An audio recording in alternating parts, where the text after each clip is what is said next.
ഓ നല്ല ദമ്മ ഒട്ടിച്ച നല്ല കിടിലം ബിരിയാണി. ചിക്കനുണ്ട്, ബീഫുണ്ട്. റൈസ് ഇവിടെ അൺലിമിറ്റഡ് ആണ്. കലവറ എന്നാണ് നമ്മളെ ഷോപ്പിന്റെ പേര്. ഫുഡ് എന്താ അഭിപ്രായം? അടിപൊളിയാ? ഫുഡിനെ കുറിച്ചൊരു അഭിപ്രായം പറയാം. നല്ല അഭിപ്രായം. ഡെയിലി ഒന്നും കഴിക്കില്ലല്ലോ? ഡെയിലി കഴിച്ചില്ലേലും നല്ല കല്യാണ ബിരിയാണി കിട്ടുന്ന സ്പോട്ടിലാണ് വന്ന്. ഒരു മസാല അല്ല, നല്ലൊക്കെ ഒരു പാകമാണ്. നല്ല ദം ബിരിയാണിയാണ്. അടിപൊളിയായിട്ട് കഴിക്കാം, കോൺഫിഡന്റ് ആയിട്ട് കഴിക്കാം.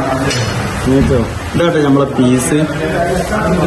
അതുപോലെ വേറെ ബീഫും ഉണ്ട്. അടിപൊളിയാണ്, നല്ല ടേസ്റ്റാണ്. ഓരോ മസാല അല്ലാതെ നല്ല ജിൽജില്ലായിട്ട് കഴിക്കാൻ പറ്റും.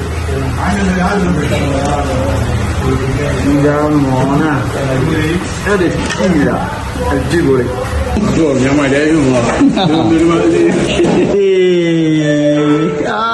അപ്പം ലൊക്കേഷൻ വരുന്നത് കുന്നമംഗലം മുക്കമൈനാട് റോഡ് ജംഗ്ഷനിലാണ് നമ്മുടെ